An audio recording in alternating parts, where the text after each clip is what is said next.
The will of D one piece की सबसे बड़ी मिस्टीरियस में से एक है, उतनी ही इम्पोर्टेंट जितनी वॉइड सेंचुरी की लॉस्ट हिस्ट्री और वन पीस का लेजेंडरी ट्रेजर। चैप्टर 1 से ही लूफी के नाम के साथ इसका जिक्र हुआ है। इसको इस बात से समझो कि रोजर और व्हाइट बियर्ड ने जब वन पीस की एक्सटेंशन होने का हिंट दिया था तब गोरुसन ने इतना स्ट्रॉन्ग रिएक्शन नहीं दिया था, लेकिन जब वेगापंक ने उन लोगों का बारे में बात करनी चालू करी जिनके नाम के बीच में डी आता है तो उनका रिएक्शन इंटेंस था। इससे ये बात साबित होती है कि इस डी के पीछे कोई हिडन ट्रूथ छुपा हुआ है। और अगर आपको याद होगा जब कोबरा ने क्वीन लिली का नाम लिया जिसके नाम में पीडी आता है तो इमू ने तुरंत रिएक्ट किया था। आज इसी के ऊपर हम बात करेंगे कि द विल ऑफ डी क्या हो सकती है। ओडा ने शायद हमको हिंट दे दिए हैं एंड ओडा उसी राह पर चलेगा जो उनसी आज थ्योरी में आपको बताऊंगा। चैनल पर नए हो तो चैनल को सब्सक्राइब कर लेना भाई, ज्वाइन बटन दबाकर मेंबरशिप भी बन सकते हो, चैनल को सपोर्ट हो जाएगा एंड वीडियो को लाइक जरूर कर देना। तो चलो आगे बढ़ते हैं। देखो आपको याद होगा इमू ने लिली के एक्शन को एक मिस्टेक नहीं माना था, उसको लगा था कि वो किसी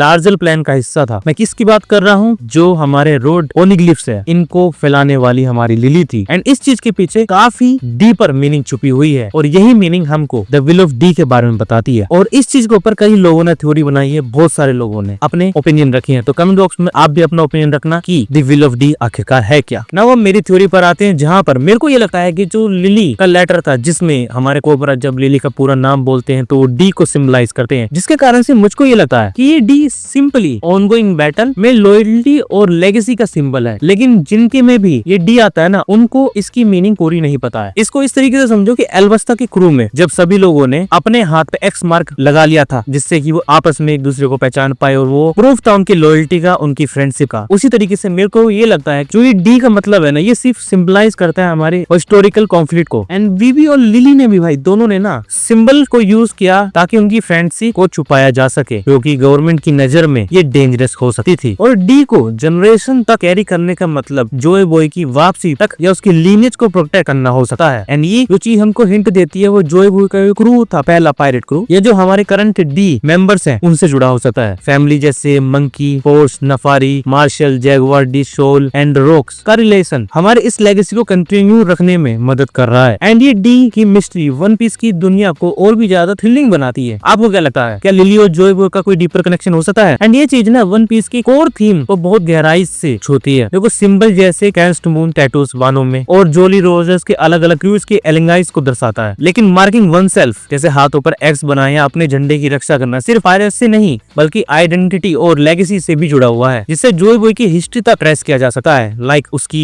हैट जोए बॉय को या निका को क्या सिंबलाइज करता है सबसे ज्यादा? उसकी हैट। अब यहाँ पर दिक्कत ये है ना, ओडा ने अभी तक हमको डी क्लैन के बारे में ज्यादा हिंट्स नहीं दिए हैं, तो इसकी जो डीपर मीनिंग है हम वो नहीं जानते हैं। लेकिन यहाँ एक सिंबल है, इसकी मैं गारंटी आपको दे सकता हूँ, क्योंकि इसके कारण उनकी विल और लेगेसी हमेशा जीवित रहेगी। किसकी बात कर रहा हूँ मैं? जोए बॉय की बात कर रहा हूँ, निका की बात कर रहा हूँ, या उस समय जो भी लोग हारे थे मैं उनकी बात कर रहा हूँ। अब देखो यहाँ पे एक और बात आती है, जो लूफी है ना अपने फ्लैग की रक्षा काफी अच्छे तरीके से करता है। अगर आपको याद हो एक टाइम ऐसा भी आया था जब लूफी का फ्लैग हो गया था एंड पूरा क्रू पागल हो गया था, जिसके कारण से मुझको ये लगता है ना जो जोए बॉय के क्रू और आज के जो डी मेंबर्स के बीच का एक सैड लीनेज है जो उसको किसी पर्पस से जोड़ती है। लूफी का सिंबल खासकर फ्लैग्स के प्रति डीप रिस्पेक्ट उसकी पर्सनैलिटी और लीडरशिप का एक बड़ा हिस्सा है। चाहे वह उनकी हिस्ट्री और मीनिंग पूरी तरह समझ पाए या नहीं, वह उन्हें प्रोटेक्ट करता है, जो ये इशारा करता है कि जब वह डी के पीछे का ट्रू मीनिंग सीखेगा तो उसके रिएक्शन पावरफुल होगा। जैसे कि रूपी के एक डायलॉग याद होगा, आई वांट टू लिव। उस सीन में लूफी ने ये समझ लिया था कि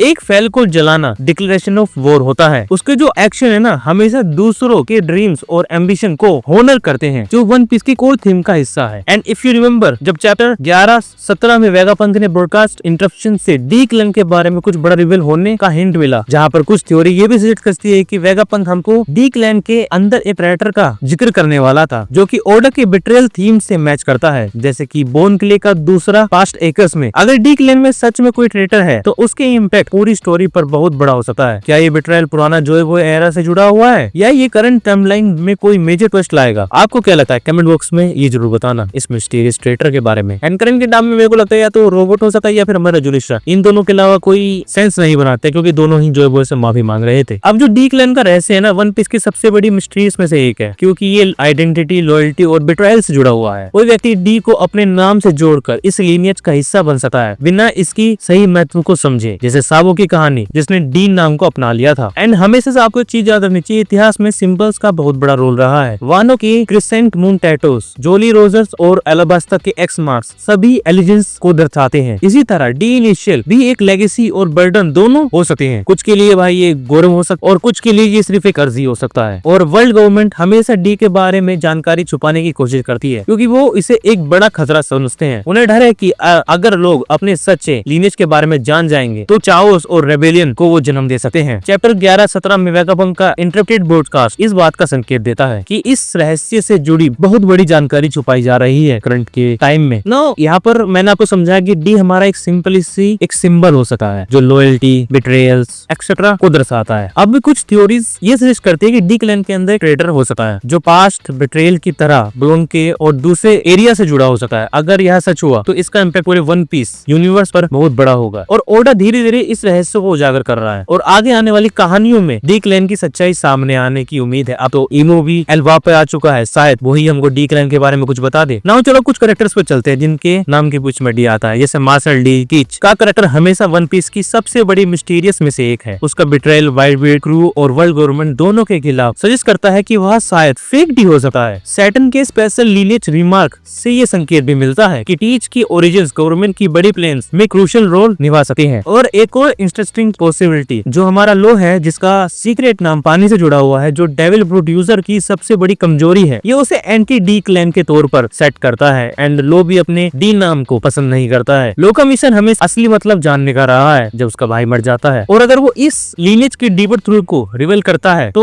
वो दूसरे जो डी मेंबर से खिलाफ भी खड़ा हो सकता है। एंड ये दोनों कैरेक्टर टीचर और लो स्टोरी में डी क्लैन के रहस्य से जुड़े बहुत बड़े पीस हो सकते हैं। वन पीस का नैरेटिव हमें बार बार ये दिखाता है कि बिट्रेयल, लॉयल्टी और लीनेज इंटरकनेक्टेड है और शायद ये मिस्ट्री स्टोरी के सबसे क्रिटिकल ट्विस्ट में से एक बन सकती है। एंड ओडा जिस डायरेक्शन में इस कहानी पर ले जा रहा है ना, उससे भाई हम लोग तो बड़े खुश है। आपको क्या लगता है कि टीच सच में डी क्लैन का हिस्सा हो सकता है या वो बस उस नाम का इस्तेमाल कर रहा है कुछ दूसरे मोटिव के लिए? खैर हो कुछ भी सकता है, जैसे कि मैंने आपको एक्सप्लेन किया कि ये जो डीएसिव सिंबल के रूप में इस्तेमाल होता है वन पीस के अंदर, एंड पास्ट में कुछ हुआ है कि ये सिंबल एक टैबू सिंबल बन चुका है। आपको क्या लगता है कमेंट बॉक्स में मुझे जरूर बताना। इस वीडियो को यहीं तक रखते हैं। वीडियो पसंद आए तो चैनल को सब्सक्राइब, वीडियो को लाइक जरूर करना। Thank you very much for watching.